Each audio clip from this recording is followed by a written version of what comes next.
बाहर होता ना तो मैं अपने हाथों इसका खून कर देती, खून कर देती। मार दीजिए मुझे, डाल दीजिए मेरा गला। कम से कम मुझे इस बात का सुकून तो रहेगा कि मरते वक्त मेरी गिरफ्त मेरी माँ के हाथों में थी। रुकिए, कहाँ जा रहे हैं आप? मैं सामने नारंग से मिलने। माफ कीजिएगा, आप अंदर नहीं जा सकते। क्यों? क्यों नहीं जा सकते? अमित की तबीयत कुछ ज्यादा खराब हो गई है क्या? देखिए ये सब मैं नहीं बता सकता, लेकिन आप सबको अंदर जाने की मनाही है। क्यों मनाही है? अमित मेरा पति है। अभी पुलिस इंस्पेक्टर तुम्हारा बयान लेने आएगा। उससे साफ साफ कहना कि चंदर ने जानबूझकर तुम्हें मारने की कोशिश की। बोले मिस्टर अमित, क्या ये सच है? यस इंस्पेक्टर, गलती मेरी है। मेरे एक्सीडेंट का जिम्मेदार मैं खुद हूं। मिस्टर चंदर कपूर, आप जा सकते हो।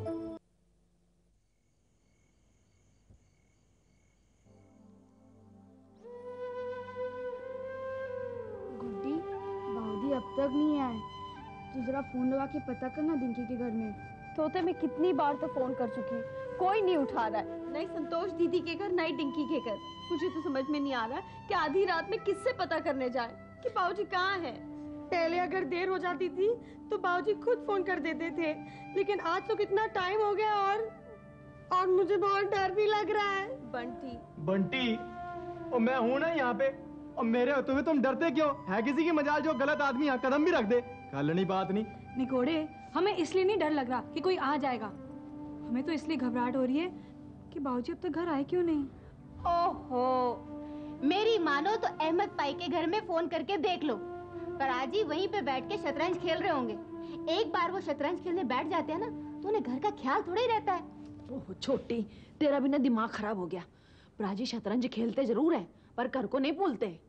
बड़ी बुआ, आप गलत नहीं कह रही, लेकिन इस बार छोटी बुआ भी सही कह रही है। वो अहमद चाचा के घर पे फोन लगा के पूछ लेते हैं, क्या पता यही पता चल जाए कि बाबूजी इस वक्त है कहाँ पे। गल नहीं बात नहीं।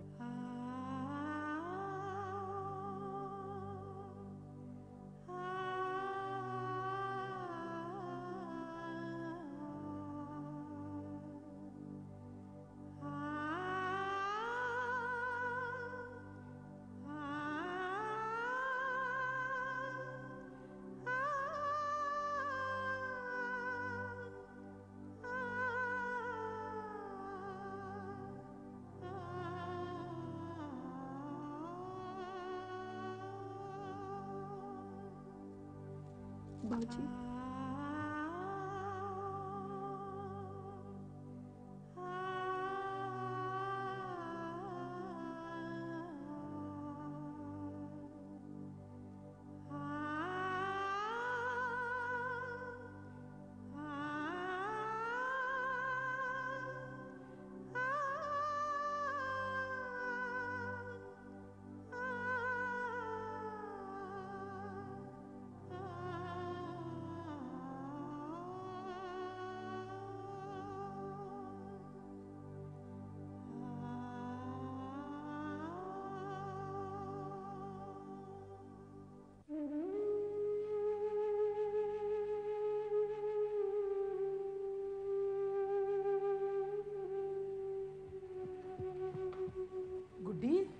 नजमा चाची, तुमने तो मुझे डरा ही दिया। मैं तो समझ रही थी कि तुम्हारे अहमद चाचा यहाँ होंगे। ये दोनों कहाँ गए? यही तो हमारी समझ में नहीं आ रहा है। न संतोष दीदी के घर कोई है, न ही डिंकी के घर। जाते समय कुछ कहकर गए थे क्या? यहाँ से तो वो सपना के घर गए थे। वो डिंकी आई थी ना अमित से झगड़ा करके, उन्हीं का फैसला करने गए थे। तो फिर सपना के घर पर फोन करके पूछ लीजिए। आप भी हद करती हैं। 11 बजने को आए हैं, अभी वहीं होंगे क्या? बुआ जी, नजमा चाची ठीक कह रही है। अगर एक बार वहाँ फोन करके देख लिया तो कम से कम ये तो पता चल जाएगा कि उनसे मिलने के बाद अहमद चाचा और बाबूजी गए कहाँ। मैं फोन करती हूँ। ओफो बंटी, हमारे पास सपना का नंबर तो है ही नहीं। एक मिनट जी, मैं अभी बताता हूँ। इसके अंदर से अभी पता चल जाएगा कि उनका नंबर क्या है। निगोड़े, तुझे पता है इसमें से नंबर कैसे ढूंढते हैं? पता तो नहीं है। मैं तो ढूंढती हूँ।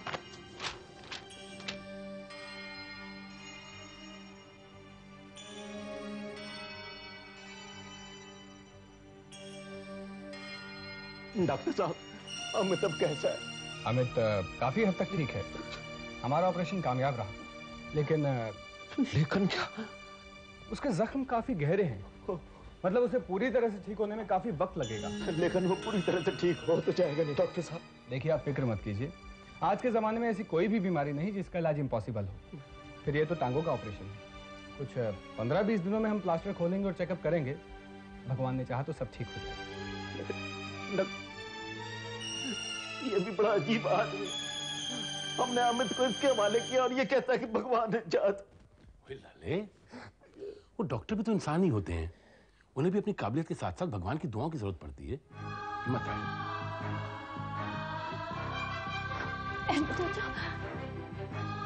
ना बेटे, ना नहीं, मतलब तेरा अमित को कोई नहीं छेड़ेगा तुझसे, ना इंसान ना भगवान। अमित, अमित,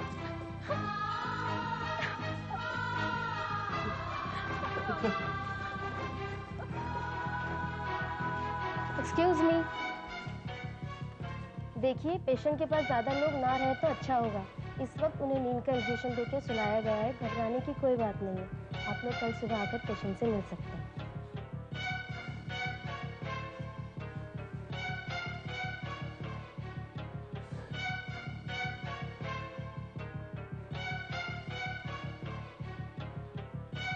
भाई साहब, अब थक गए होंगे, थोड़ी देर घर जाके आराम कर लीजिए ना। कैसा आराम बहन जी, कैसा आराम। अब तो जब तक अमित ठीक नहीं हो जाता मैं तो चैन से बैठ भी नहीं सकता।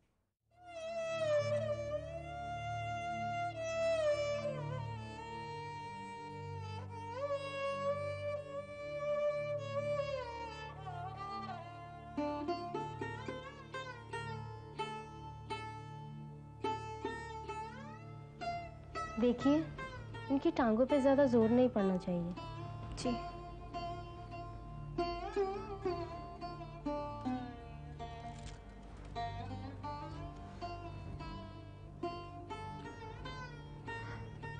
मम्मी, अब आप भी घर जाकर आराम कीजिए। नहीं बेटा, तू घर जा। देख क्या हालत बना ली है तूने अपनी। सुबह नहा धो के आ जाना, मैं फिर चली जाऊंगी। नहीं मम्मी, आप घर जाइए, मैं यहीं रहना चाहती हूँ अमित के साथ। लेकिन बेटा। Please mummy. अच्छा ठीक है, तू रुक जा यहाँ, लेकिन अपना भी ध्यान रखना बेटा। जी मम्मी। बाबूजी।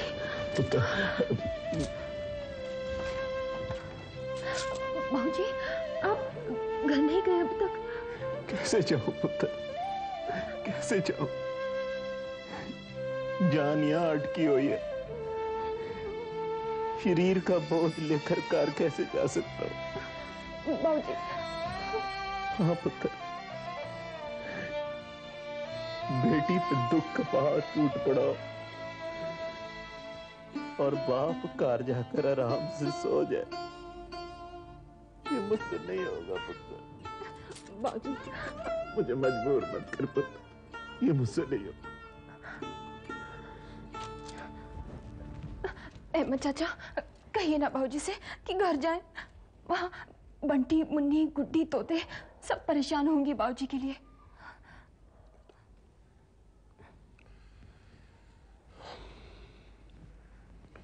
लाले, वो डिंकी ठीक ही तो कहती है, वो बच्चे को तो ये भी नहीं पता कि तू सुबह से गया कहाँ है। चल कर, वो परेशान होंगी। ओहो, इसमें तो हजारों नाम लिखे हैं सपना के। किस किस को फोन करेंगे इस वक्त? बुड्ढी बहन जी, इसीलिए तो कह रहा हूँ, मेरी बात मान लो। अमित जीजू के ऑफिस चलते हैं, वहीं से पता कर लेंगे। ओहो निगोड़े, इस वक्त कौन होगा ऑफिस में? वो कम से कम वॉचमैन तो वहाँ पे होगा ना, उससे पूछ लेंगे। गुड्डी, चलो चलो आओ जी, आओ।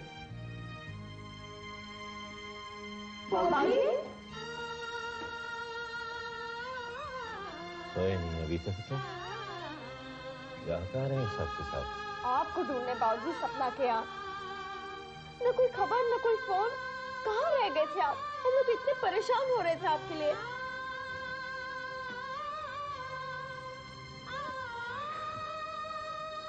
बाबूजी। अहमद चाचा, क्या हुआ बाबूजी को? क्या फैसला हुआ सपना के घर? तुम्हारे अमित जीजू का एक्सीडेंट हो गया बेटा। अमित जीजू का? कह रहे हैं अमित चाचा? हाँ बेटे, यही सच है। हम सीधे अस्पताल से ही आ रहे हैं। फोन करने का होश तक नहीं था हमें। लेकिन अहमद चाचा, ये एक्सीडेंट हुआ कैसे? चंदर की गाड़ी से।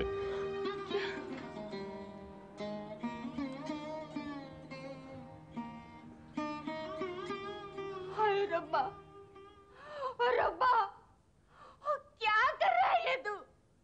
ये क्या कर रहा है? क्यों जुल्म ढा रहा है तू इस घर पर? और क्या बिगाड़ा था हम सब ने तेरा, जो तू हमारे प्राची को इतना दुख दे रहा है? आगे कम बोझ था क्या उन पर? हाँ, समझ में आ गया।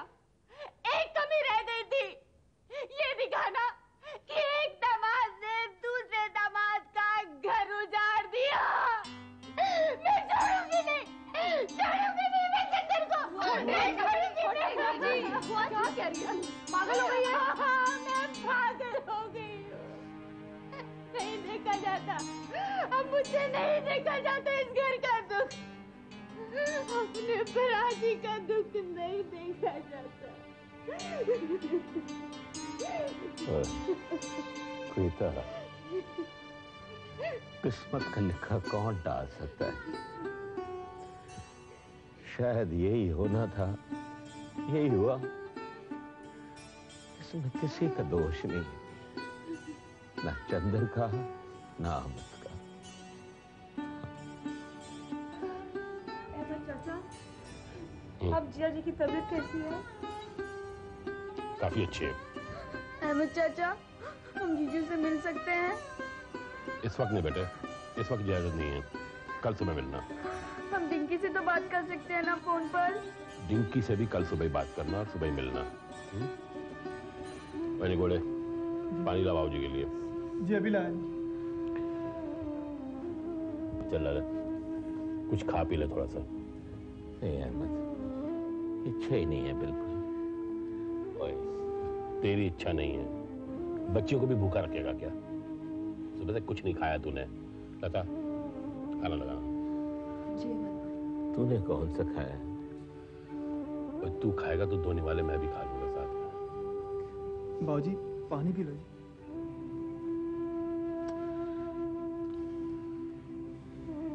अब पानी तो पी ले। अहमद चाचा आप भी पी लो।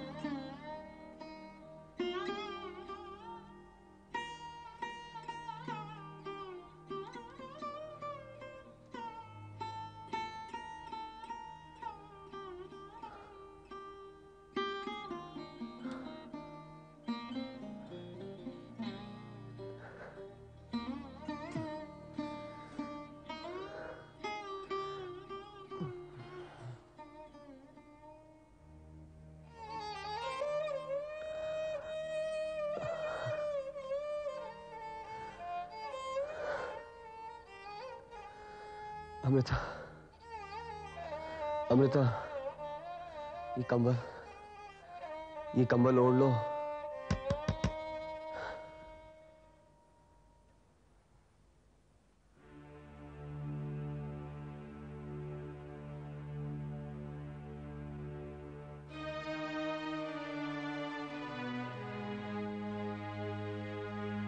कैसे हो अमित? आज बेटा,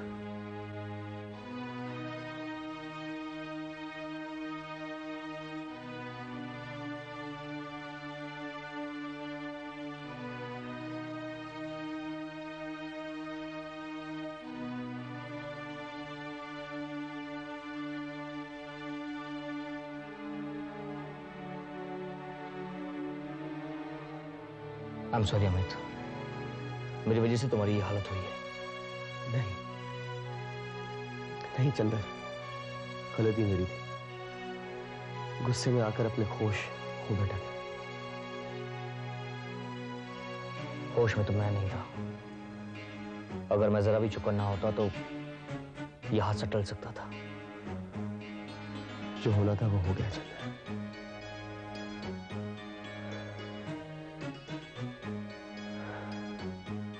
शरीर का एक हिस्सा बर्बाद हुआ तो क्या हुआ, दिल का हिस्सा तो आबाद हो गया। क्या मतलब?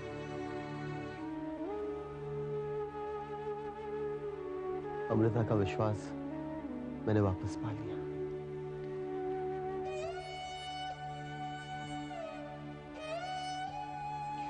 अगर ऐसा है तो मैं अपनी गलती की माफी नहीं मांगूंगा। भगवान करे डिंकी का विश्वास तुम पर हमेशा बना रहे और तुम्हारा डिंकी पर। चलता हूं एंड गेट वेल सून।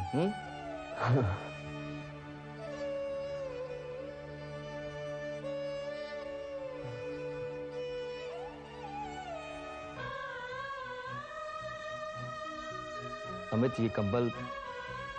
हाँ।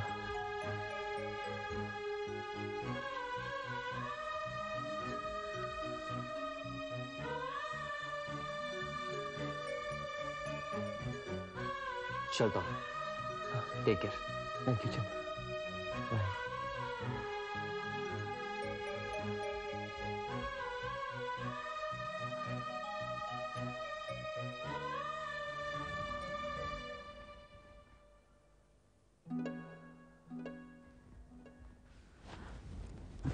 अरे अमित, तुम जाग गए?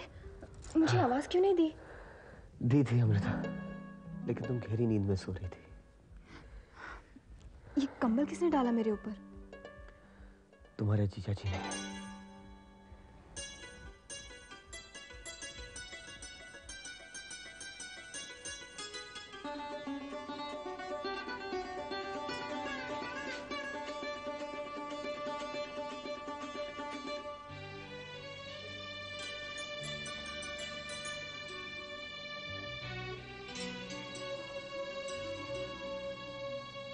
सुनिए,